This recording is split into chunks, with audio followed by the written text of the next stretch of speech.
Hi, everyone that is entering the space. We will start in a moment just as everyone has arrived. It's lovely to see so many faces for this talk. Well, kind of. Yeah, sorry. Not quite faces, but lovely to see so many names who are here, and we might see your faces in a bit. Yeah, just whatever you feel like, but I thought it was a joke. I was like, yes, No, the faces of all these. Yeah. It should have been a joke, but I'm not awake enough for that. I'm sorry, Agnes. No, it's fine. It's fine. It's good to laugh a little bit before we start. Also, I have this I just picked a random mug, and it's my cat mug. It's kind of funny for this sit down artist talk. I have a little cat mug. I have an Orlando Bloom mug, which I was given when I was 12, and I should have No that with way. Me. Yeah. Next time, Agnes. That's amazing. For the next talk, and just yes. You have to book me again just for the mug. Yeah. Okay, so I think that everyone has logged on, although I'm sure that people will be joining us as the kind of internet gods allow. It's like I said, it's so nice to see so many names for this talk, which is really exciting. For those of you who do not know me, my name is Olwen Davis, and I am the creative producer at UK New Artists. I am a white woman in a black top with lots of books of different colours behind me. I have dark hair, which is tied back.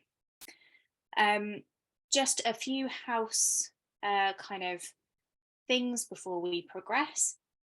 Please be aware that you can turn on captions for this talk, which are at the bottom taskbar, and this session is being recorded. So please keep cameras and mics off. However, there will be a Q&A that you can place questions in the chat bar for, but also at that point when we have the Q&A, you are welcome to turn your video and mic on if you choose to.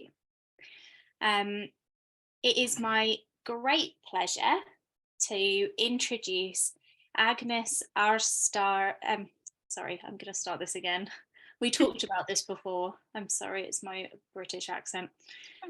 Agnes Ársælsdóttir, whose work explores people's relationships to their environment and other species as well. Agnes works internationally and is celebrated across continents, and we are really privileged and grateful to have her speak today. So I will let Agnes introduce herself, and when you're ready, Agnes, we will hear from you and your talk. Thank you so much. Yes, as Owen said, my name is Agnes. I'm a femme-presenting person with a shoulder-length brown hair, wearing headphones in a leopard jumper, and behind me is like a white wall with a whiteboard on. Yes, this was such a great introduction that I kind of okay, I'm here, I'm introducing myself. Yes, so as she said, my name is Agnes Ársælsdóttir, and I'm a visual artist, a curatorial student now, and an emerging art writer. But for this talk, impressive environments creation by interacting with nature and landscape, I will be talking about my artist practice. Okay. Yes, so themes of my work deals with interspecies relationships and how humans see other life forms and how other life forms and humans interact in space, in landscape.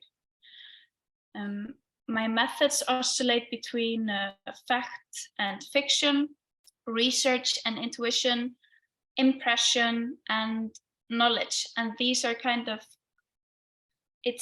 they sound like opposites, and in some parts they are, but I think as opposites one cannot exist but for the other. So it's kind of like these two terms each two terms kind of are a process on their own. And my work mainly takes form in performances and in textile work. Okay, so this is a little diagram I did to explain my process.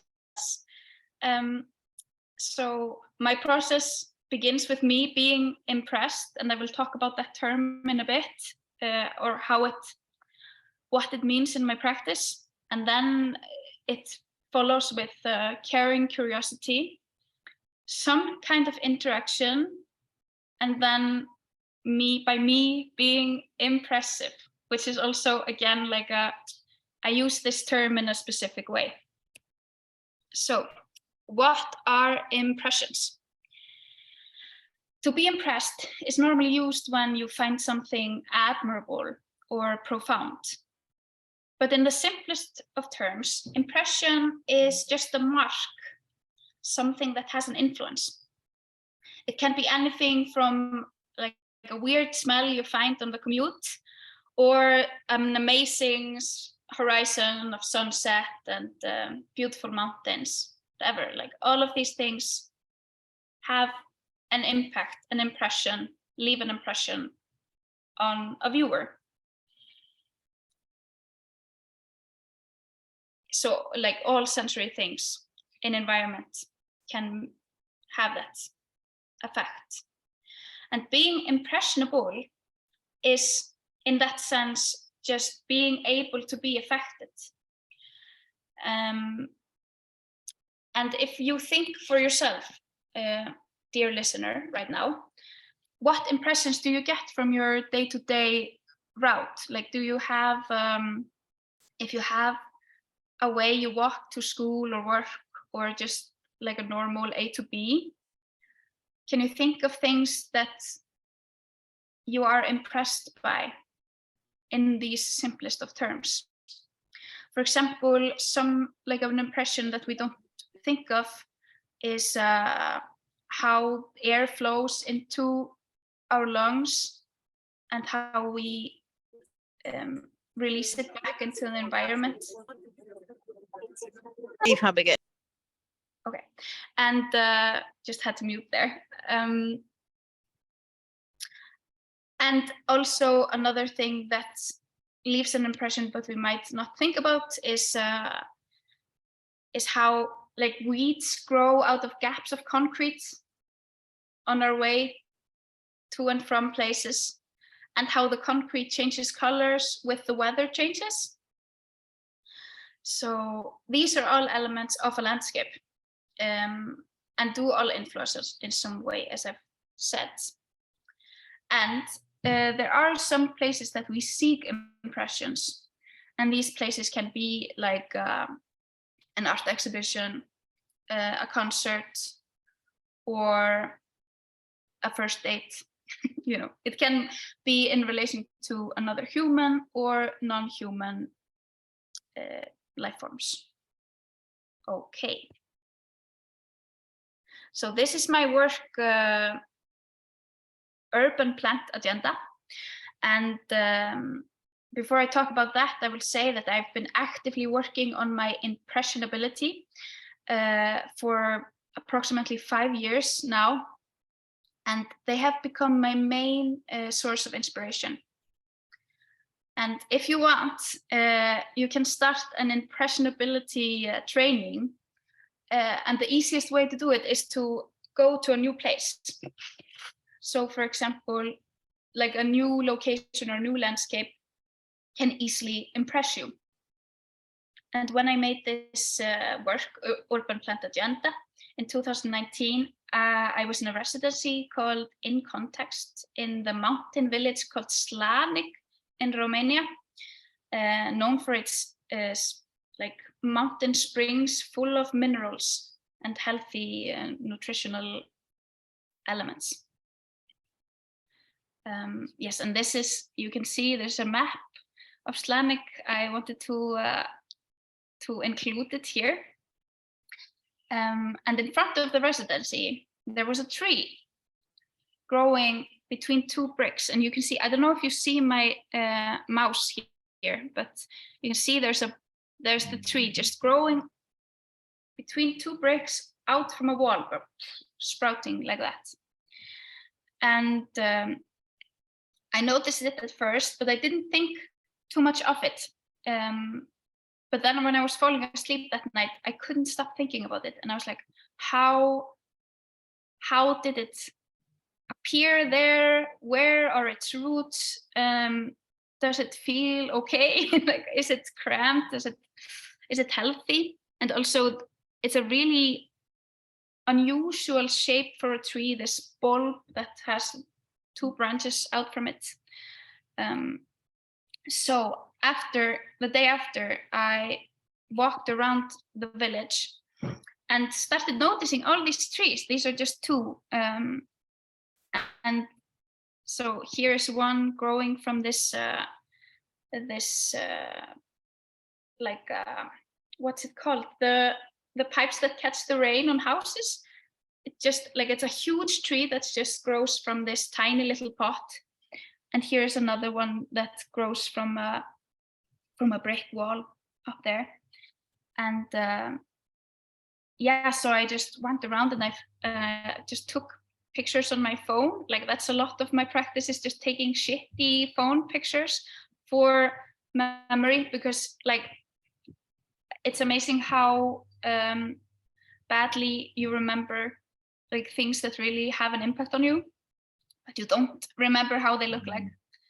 And yeah, so, but I first started like sketching them up and studying how they grew and such. But my main question was always like, how did they come to be? What is this? I've never seen this before. And because I'm an artist and not a scientist, I can let myself wonder about these types of questions and seek illogical and unscientific answers. And that's basically the only thing I can, because that's what I know how to do. So I made this tale about the trees. And my conclusion was that they must be working together in some way, slowly taking over Slannic. And that's why I called them the urban plant agenda. And each tree in this picture is like, there you can see on the bottom, that's the tree I showed you in the beginning. And these are all trees that I found around Slannic. And I made the kind of, I call it like an infograph or a map of those plants. And this is 2 meter by 150 meter or 150 centimeters wide, embroidered art piece. And in this picture here, you can see like there's a little detail, and you can see how the spring water is traveling between the plants through the architecture of the village. So it utilizes pipes and little holes in the concrete and pathways like that for the minerals to travel. And of course, this is all fiction. I don't know if this is how they do it, but somehow they do it. So this is my like fabulation. Yes, I also for this piece, I let it hang. So it's like it's a kind of transparent material that I sewed with the help of an amazing assistance from local Slannic people, and also fellow artists that were in the residency. And it's hung so you can see also the backside, which is normally not possible with embroidered pieces. They often have a back or something to hide the ends. But in my case, I wanted to let people see the loose ends or the tied ends, and they kind of resemble, for me, the roots of the tree. So that's why I chose to work with textiles in this specific case. And so this little story is mainly a story of how a tree made an impression on me. I started caring and I started getting curious, and in turn I made an impression for others to be impressed by, which doesn't need to be like a good impression or a bad impression. It's just a mark, something, so like some kind of a dent in the experience of the viewer, and it's for themselves to figure out if it's bad or good or whatever. Yes, so caring curiosity. This little quote from Donna Haraway is my torch through my practice. It's my most treasured piece of literature, and a crucial drive for me in my making. And I'll just read it for you. It's caring means becoming subject to the unsettling obligation of curiosity, which requires knowing more at the end of the day than at the beginning. And that is definitely what I did in this piece, and what I do in my art making. I really I get something, I get this unsettling feeling of wanting to do something with an inkling I have, or like with this impression that I've gotten from wherever. Yes, this little funny picture of me licking a rock in Borgarnes in the west of Iceland. So I always think of art making as a part of an ecosystem. So it's always in relation to something, and nothing is created from a void. So for me, it's important to be aware of this fact, especially when working with non-human creatures such as plants or animals, which I often do. Because my goal is not to explain or find out some all-knowing truth about other life forms. There are other people doing that. My aim is to build relationships with other life forms and create and mediate alternative stories. And if I talk more about the impression that I made on the people that came to see the show at Slanik, the local people, like some of them, came to talk to me afterwards and were like, "Oh, okay, so these are just trees from our village." And I was like, yeah, it's just like some I always call them individuals that I met on my walks, and they were like, "Wow, okay, I will start thinking about, I know of this tree in my backyard that is like growing from this weird little garden shed that we don't use anymore," and like started telling me these stories. And this is kind of like also like an impression that I had on them and they had on me in return, but also an interaction between me and the audience without being strictly participatory. And as I said, being impressive.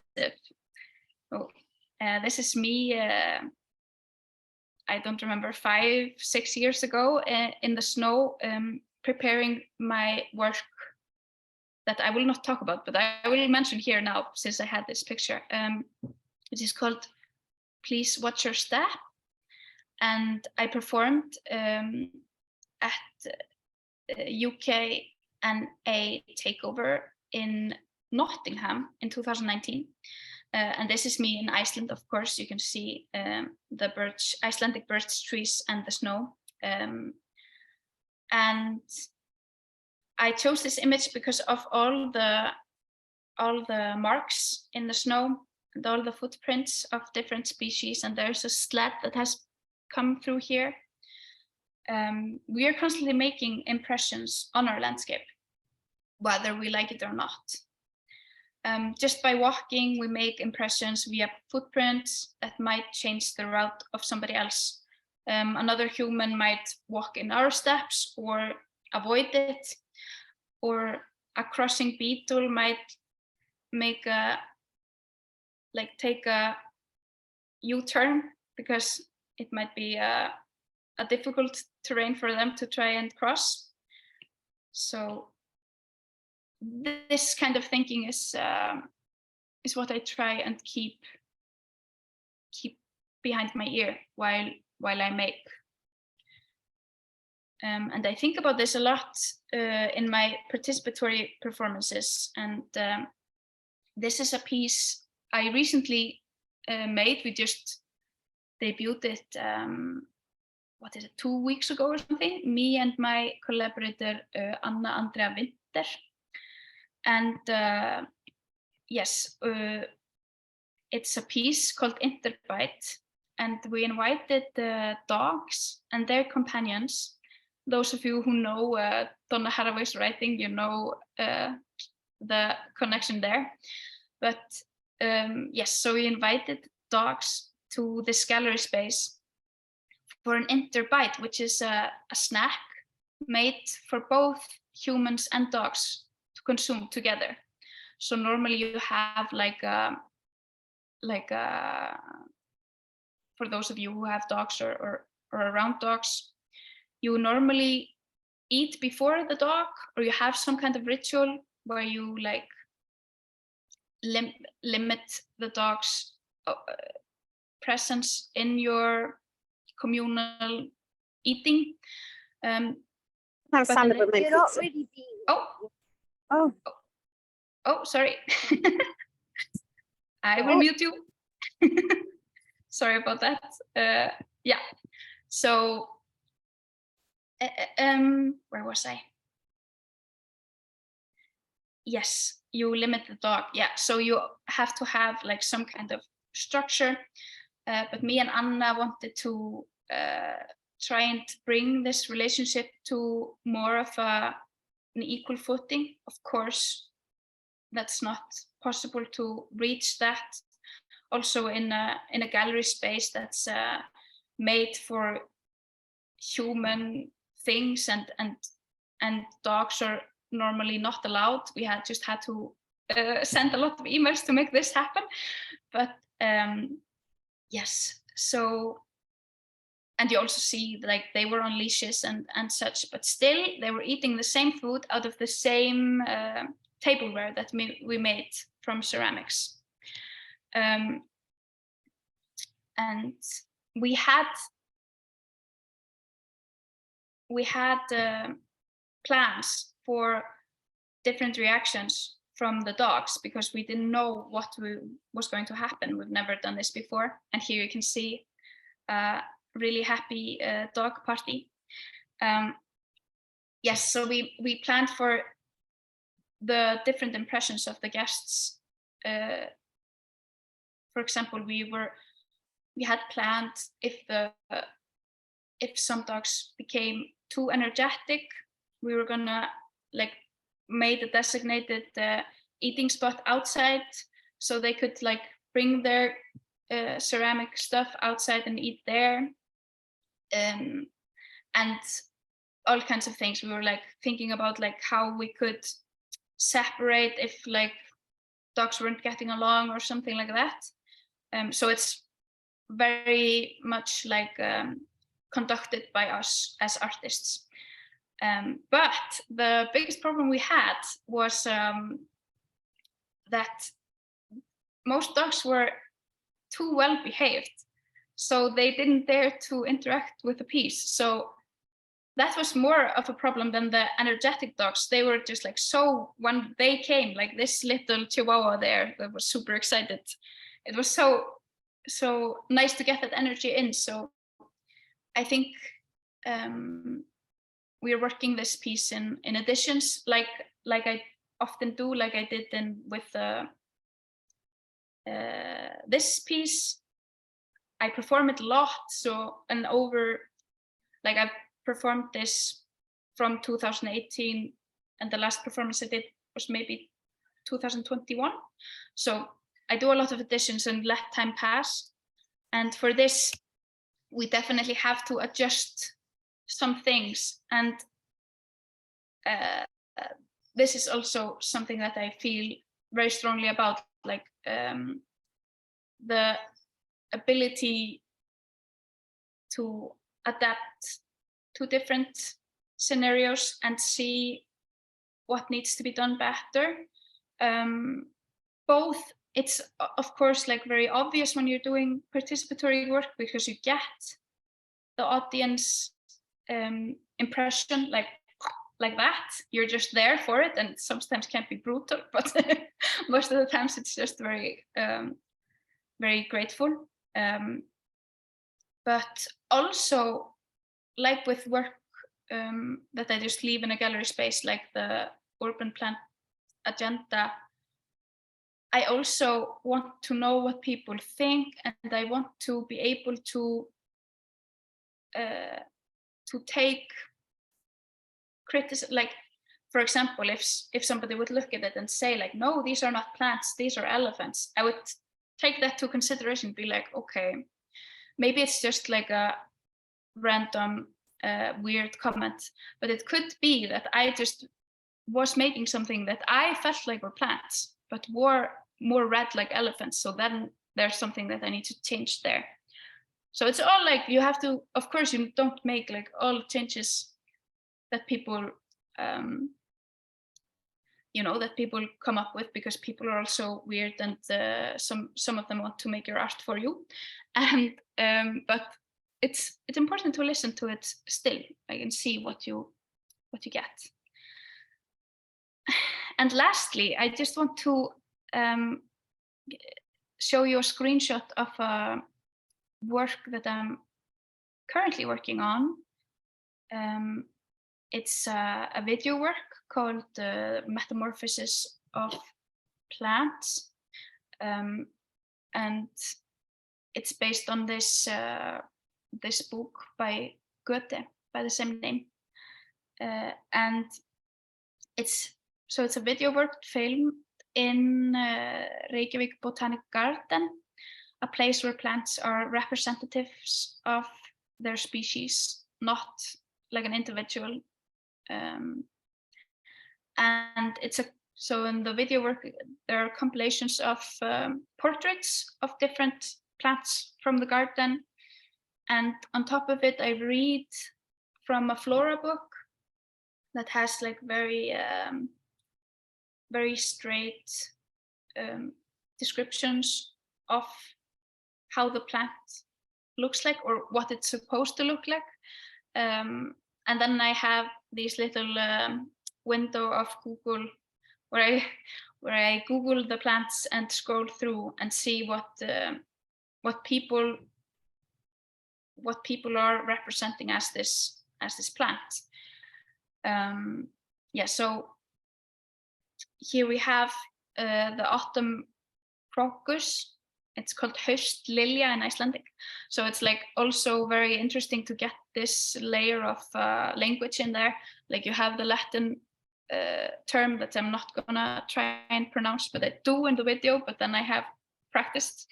And then you have the Icelandic one and also the English one. And these all have different connotations to culture and environments and stuff like that, different landscapes. And yes, so you have the text that is performed by me. You have the video, the live video of seemingly like uninteresting, just like little growths. But for me, of course, it's super interesting. But other people maybe that are not obsessed with plants don't find it that interesting.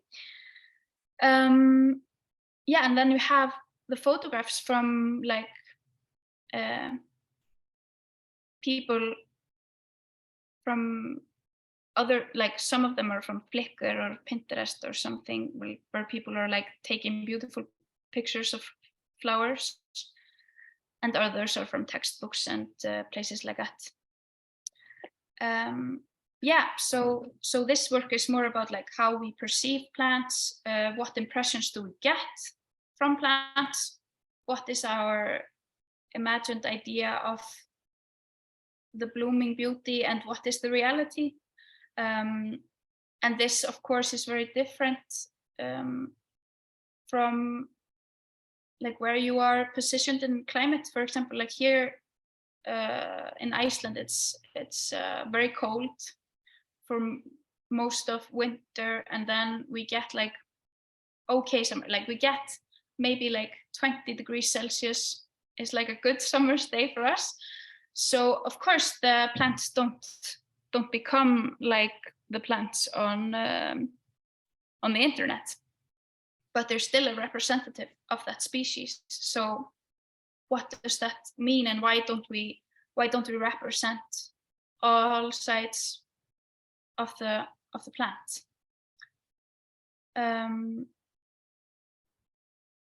Yeah, I'm gonna add one thing about being impressive, just to underline that it is very important, especially when you're working with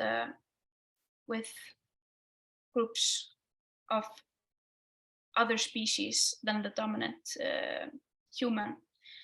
And also, of course, when you're working with other humans, but especially I feel like when working with non-human creatures, you have to be aware of what impact you're making and what impressions you're making.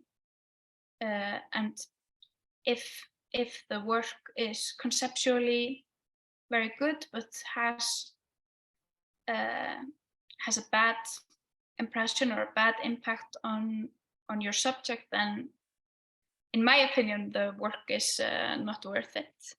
But maybe, so for example, when we're working with dogs, like if we would give them chocolate, they would be sick and probably die. So it's like, it's a although it works like a cute party art piece, it is very layered with power struggles and health issues and all that. And I know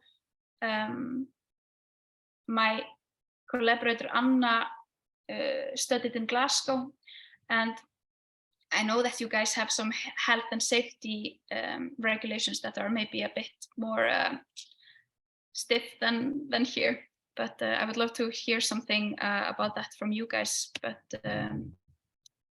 that's kind of my talk. Thank you for listening.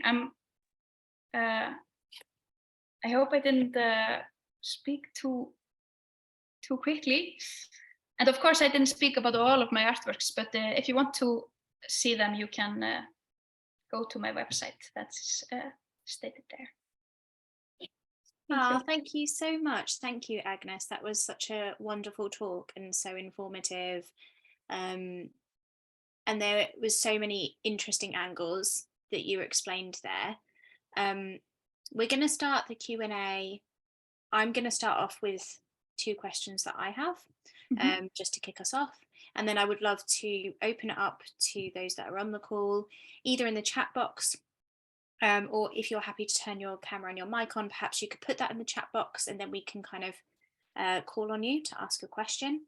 I'm sure people are really fascinated by your work and want to hear more about kind of your interpretations of your practice and your interpretations of the world, and everything to do with it.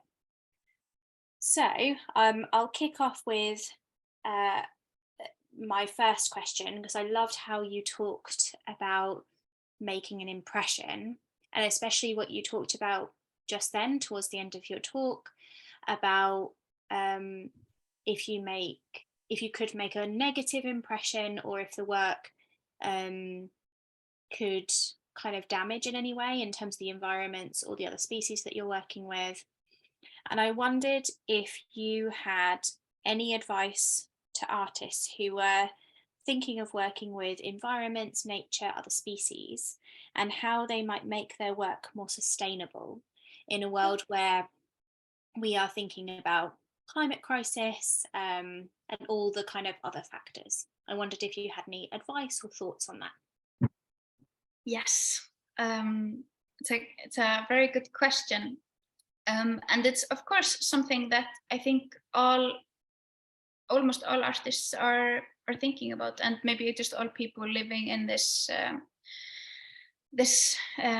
world that we are, or the situation that we are in right now. But I would say just be very critical of yourself and your material choices. Like, if you're doing like, and this, of course, I'm really exaggerated, and I'm not the god, so you do whatever you want to do. But in my opinion, like, if you're doing something about ecosystems or fragile natural elements, don't use resin in that work. It's just, for me, it like eliminates all the conceptual work that's been building up. That's often really good, but sometimes people like, and of course, as artists, and I understand it, that we want some visual or aesthetic factor that's hard to get sometimes with sustainable material. But this would be my top advice. And also then it's always like a matter of just weighing your options, you know. Like, I've also been thinking about this. I before COVID, I used to travel a lot for work, and now I'm starting to do it again, and it's hard. It's difficult to, you know, like fly somewhere for a weekend performance and then go back, and like, how are you going to level this out? So this is always something that I'm thinking about, but also we just need to work as well. So it's like, yeah. I don't know if you guys have any opinions on this. I'm sure you do. Yeah, please, if you would like to pop in the chat box if you have any kind of thoughts or comments to do with sustainability and making practice sustainable. I'll go back to them in a moment and have a read of those. I also wondered, Agnes, if because you've mentioned they're working internationally and you're very successful at working internationally, which is wonderful. Possibly you might have some advice as well for people who want to work internationally. But my question really, I guess, is about, because your work is so focused on environments and nature, species and landscapes, in what ways have you found that you might need to adapt your work to unfamiliar landscapes when you're within them, and what kind of commonalities have you found that you thought were really interesting when you're working across continents? Yeah, yeah, I think my number one rule that I do when I go to a new place is mainly to listen. I think, like, I try, and also especially because I mentioned this residency I did in Romania. It's like a very closed off, like, little village that has a lot of tourism, but it's mainly like Romanian people coming. Like, there's not a lot of international tourism, so it has a very kind of a close-knit and yeah, like a close-knit ecosystem of, like, social ecosystem, but also the ecosystem that exists in space, and culture around that space.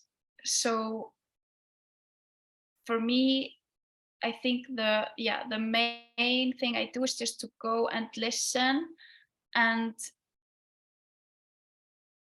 find the story that's there, like not to try and like bring something from, for example, when I tour with work like I did with the Please Watch Your Step, it's always site specific, so I base it on, for example, I did it in the Arboretum at Nottingham, and I had done it in a public park here before, so I just like researched a lot online before I came, and then I was there and I spent time there and talked to the people that worked there. Yes, so I think that's important to spend time, and you can spend time also, because I know that a lot of us don't have a lot of time there because we have busy lives and we have families and stuff. But when you're there, spend time, and beforehand you can do some kind of like research. And I think also then the people are so interested in like, I would never imagine how like gardeners would be interested in these like weird participatory work, but they're so happy that like other people are interested in their field. So yeah, let's say seek information from the landscape, of course, but also from the people that are locals in the area that you're working in. Yeah, that's wonderful. It's so important to think about as well about who inhabits those landscapes and who inhabits those environments, isn't it? And what knowledge and wisdom they can bring to a project, I guess, even if it's something you're touring, like you were saying. Yeah, totally. Yeah. Do you, I'm just going to add on a question, which is like just leading on to from the international, then I will open it up to everybody else. Did you have any advice to anyone who wanted to work internationally, just basic advice? Yeah. Apply to a lot of stuff. I have this great advice that it's not like I didn't come up with it, but I heard it once. There's this girl I know that works in theater performance, and she always says every year she aims to get 40 no's. And that's a lot, like 40, no's, because we have a lot of rejection. It's just a part of the game. Sometimes it's heart-wrenching, other times it's okay. But that's a good way of thinking about it, because then like apply to a lot of stuff. If you have a specific country you want to work with, they normally have like artists. For example, there's the Icelandic Art Center. There's just a website that you can like look at residency opportunities and stuff like that. And then when you get the no, you can just celebrate because you have 1 down, 39 to go, for the year. So when you get 40 no's, you get some yeses as well. So yeah, that's wonderful advice. Thank you, Agnes. Because I think sometimes for artists, their work and their practice is so precious and so personal sometimes. But when going for opportunities, there's so many reasons why people might not get chosen for an opportunity. But actually reaching out and applying is a success. Totally. And I love that kind of idea of trying to get 40 no's. Because if you're applying, it means that probably you're going to be applying for more than 40 things. But if you've got those 40 no's, you're putting yourself out there, you're practicing those applications, you're reaching out and trying to make things happen. And likely you'll have at least maybe, I don't know, 2 to 5 things that happen that year. Yeah. Maybe even more, because you've really reached out and tried to kind of, to make those things happen. So wonderful advice. Thank you. Yeah, and I just want to add that, like, also I've gotten rejections and then been contacted like sometime later because my project didn't fit for this specific thing, but then they like knew of me because I had applied. Otherwise they wouldn't have known. So that's also a nice way to think about it, just to get your name out there, and then people have your website or portfolio in their computer where they seek. Definitely. Yeah, and I think that at UKNA we kind of log people that perhaps for the project that they've applied for it doesn't quite fit for whatever reason. You know, sometimes you have so many applications, or maybe sometimes there's just something that doesn't, like I say, doesn't quite fit. But it's always really exciting when we see them apply again, or if we can reach out to them and go, hang on, like I remember that person and this really fits with their practice, this new kind of idea. Yeah, so it's always worth trying for things. Yeah, totally. I am going to open it up now to questions. I've got the chat open, so if people do have chat questions, then please put them in the chat now, or if you would like to turn on your camera and your mic, if you just pop in the bar, I've got a question and I'm happy to ask it, then that would be wonderful. And we'll just wait a few moments to see what questions come up. Yeah. Oh. I will just have my little website here. Yeah. Now you can see your presentation. Thank you. Yeah, I hope you enjoyed it.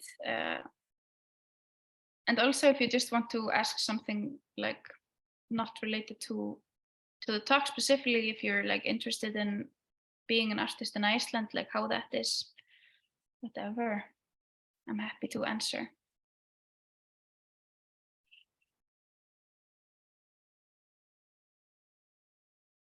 Just going to click through to see if anyone has any hands up.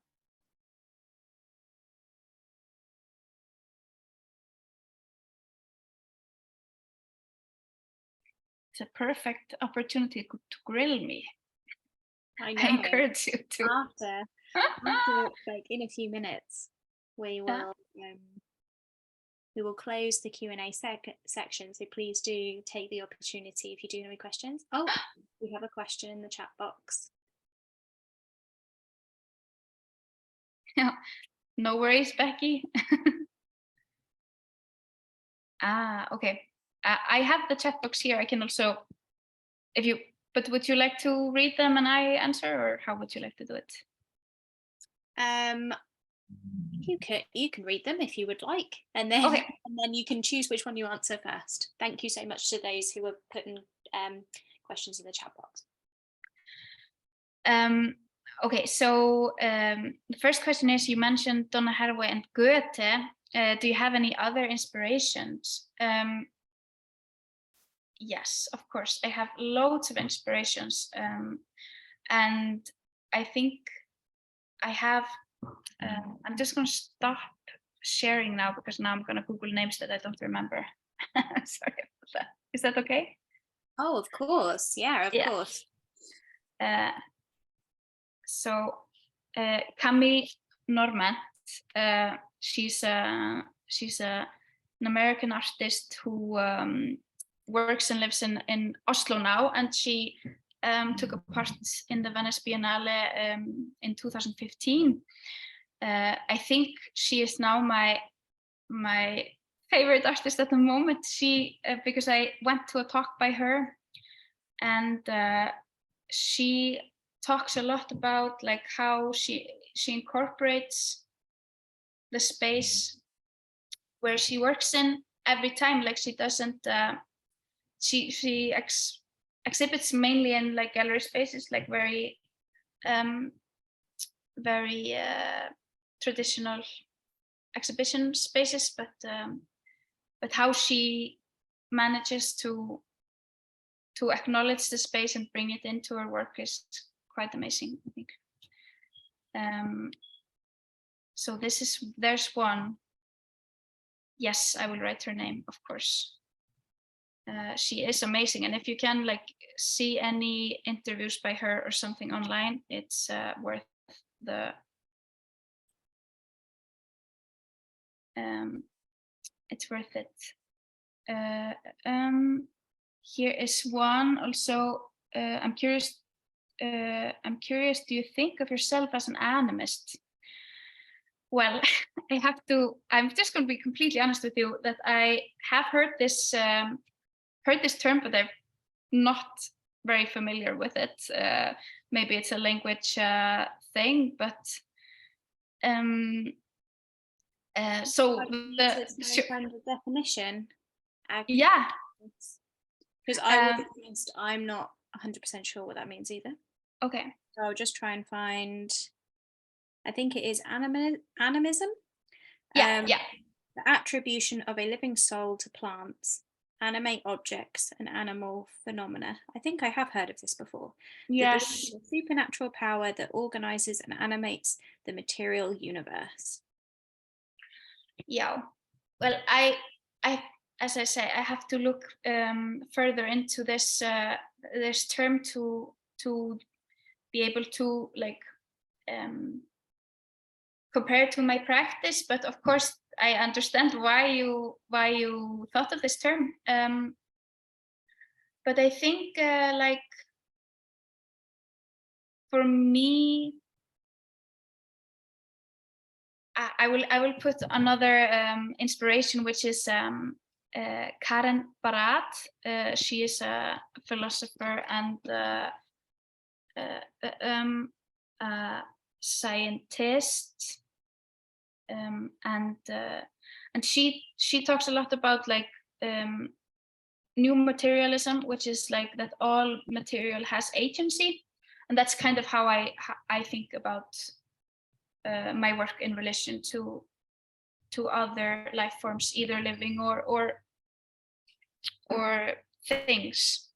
So that like, yeah, she's amazing. Read everything by her, please. No, don't do that. Only if you want. Thank you for sharing your practice. I really like the concept of impressions and how your practice highlight our relationship with non-humans. Thank you. Yeah. Wonderful. Shall we just wait 2 more moments to see if anyone else has any questions? Yeah. And please, if anyone like, because I know for myself, when I attend these talks, sometimes a question pops up later. So don't be afraid to contact me through my website. I love to talk about these things. So, yes. Have you ever worked with children?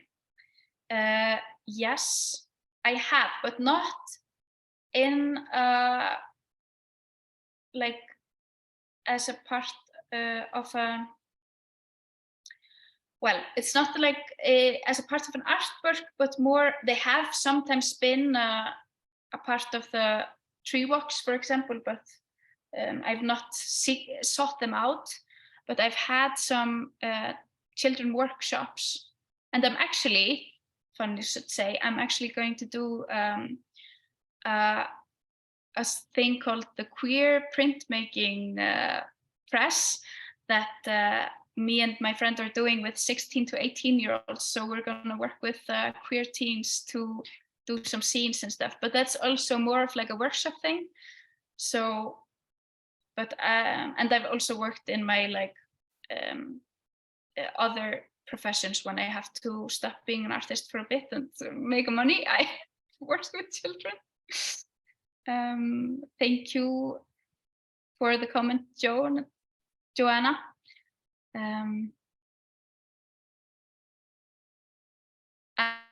Okay, yeah, it makes sense that you ask because you're a teacher and lecturer in education. I love wonder that if question as well, because you've worked, we have a saying here, I don't know if you have it in Iceland, but we have a saying that says never work with children or animals. Okay. And you've worked lots with animals. So. those are my beings. Like I love and I also like I recently became a mother, so that's also has influenced my thinking, my like how I think of audiences and what audiences are we trying to get and things like that. Let's see, Chloe asks, I wonder if you had a process for looking for the impressions. Yes, I have. And those are mainly like, I have some known triggers for me, and this is something that I think people have, but maybe don't acknowledge, but I think all people have. And this is, like, for example, just going on walks is a big one for me.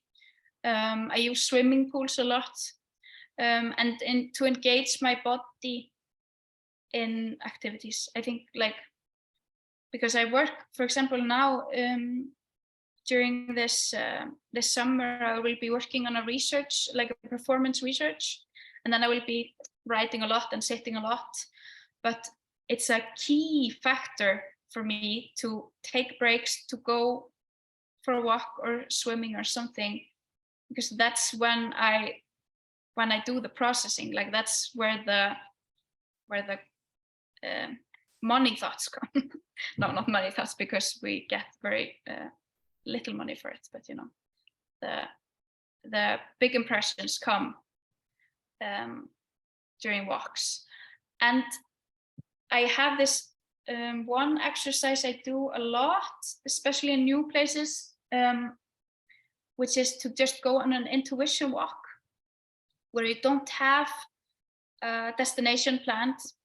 You just turn wherever you feel like, and I don't look at maps or anything unless I get like lost and I need to be somewhere. But I try and make myself the freedom to, and then it's almost like you're in a new place, and then you become very easily impressed, because you're like, oh, I didn't know that this house was here, and I've lived here for 10 years, and you know.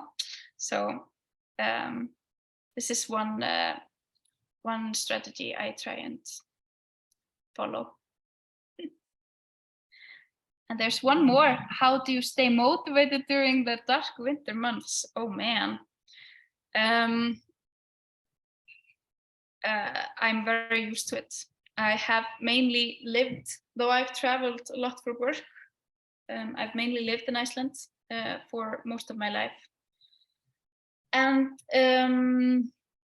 I just try and make it cozy. I try to, and also try and just like live with the conditions and with the weather. Like, in bad weather, I love to go out and to experience the horribleness of it.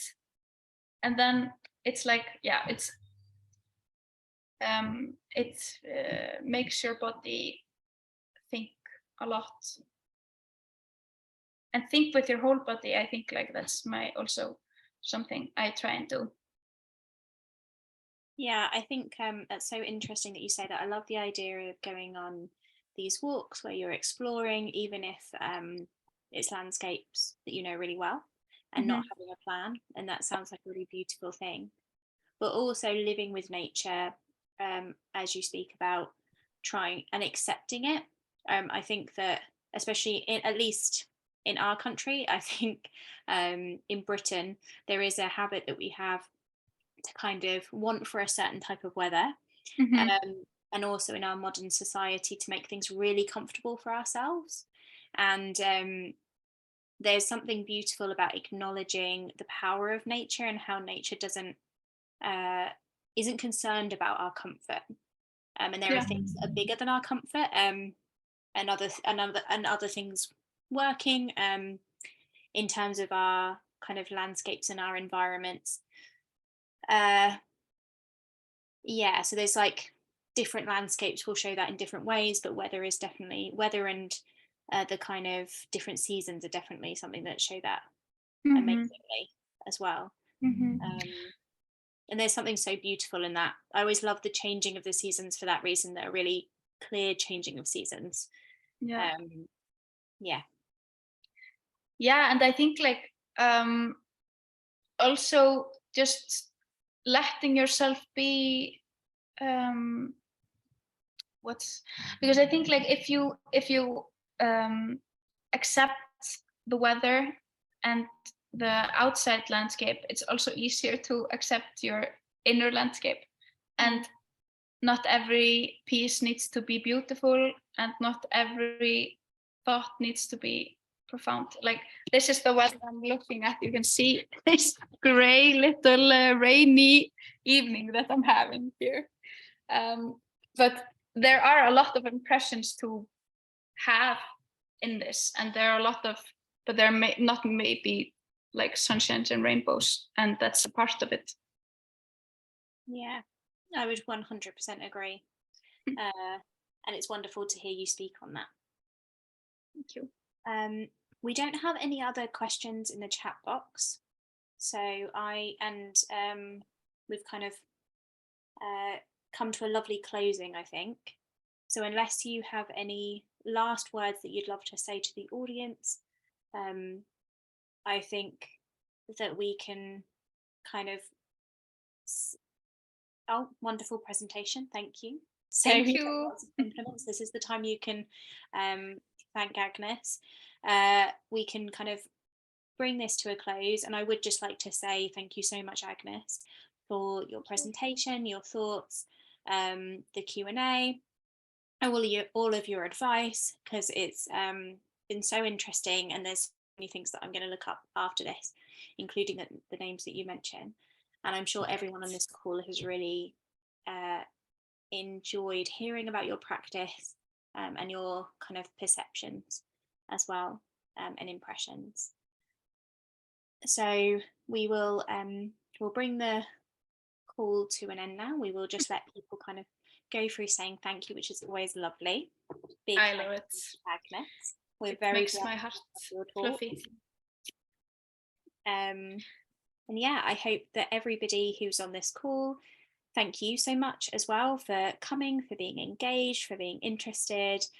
I'm sure that I can speak for Agnes when I say this, and the UKNA team, that if you are an artist, we wish you the very best with your practice.